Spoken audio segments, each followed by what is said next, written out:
On the night of August 20, 1989, inside a 92-hun mansion on Elm Drive in Beverly Hills, a family story reached its violent breaking point. José Menendez was a Cuban-born immigrant who had risen to become a powerful entertainment executive.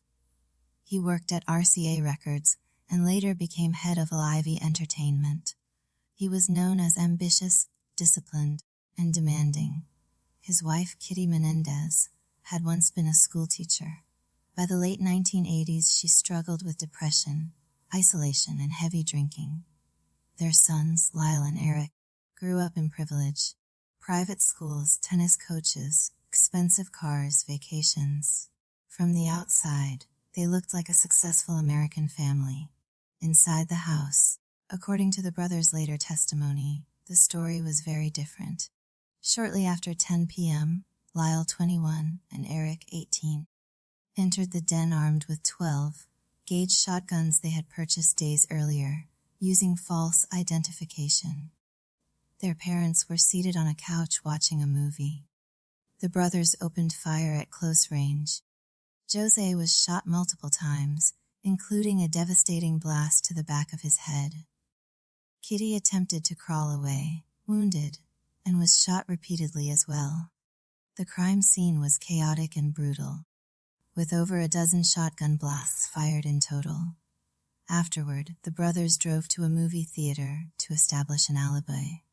Then they returned home and called 911, sobbing, telling the operator someone had killed their parents. For months, the investigation stalled. Police initially considered organized crime, given José's business background. But investigators began noticing inconsistencies. In the weeks following the murders, the brothers spent heavily. Rolex watches, Porsche cars, restaurant tabs, travel, luxury clothing, and business investments. Nearly $700,000 was spent in a short period of time.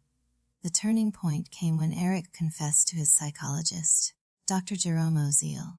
The confession was recorded and later shared with Eric's girlfriend. That information reached authorities. In March 1990, Lyle was arrested. Eric later turned himself in. The trials became a national spectacle.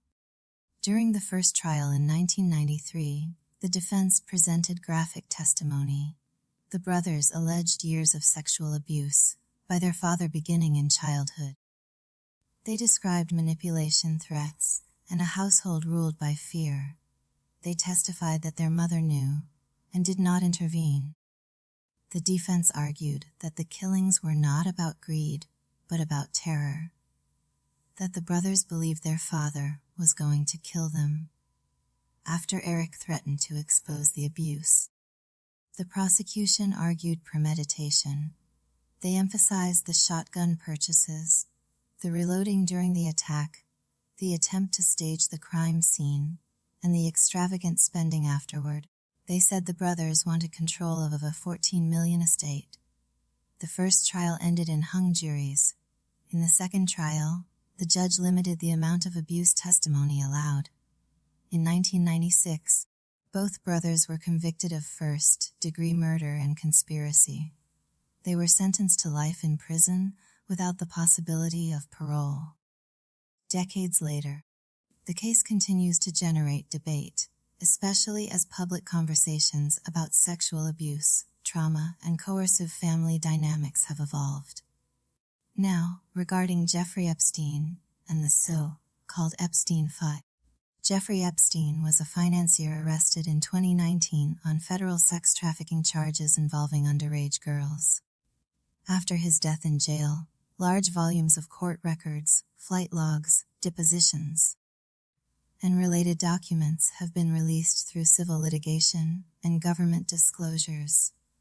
Those files contain thousands of names, appearing in contact books, flight manifests, social calendars, depositions, and third-party references. Importantly, being mentioned in those records does not establish criminal involvement. As of verified public releases and reputable reporting, there is no documented evidence showing that José Menendez, Kitty Menendez, Lyle Menendez, or Eric Menendez were part of Epstein's network or connected to his trafficking operations. The Menendez murders occurred in 1989. Epstein's major criminal investigations surfaced years later, though some of his misconduct dates back to earlier periods.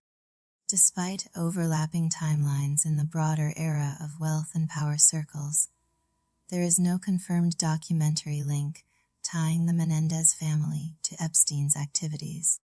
The two cases remain separate historical events. One is a parricide case centered on allegations of family abuse and motive. The other is a federal sex trafficking scandal involving an international network. Speculation often grows when high-profile crimes involve wealth, secrecy, and abuse. But speculation is not documentation.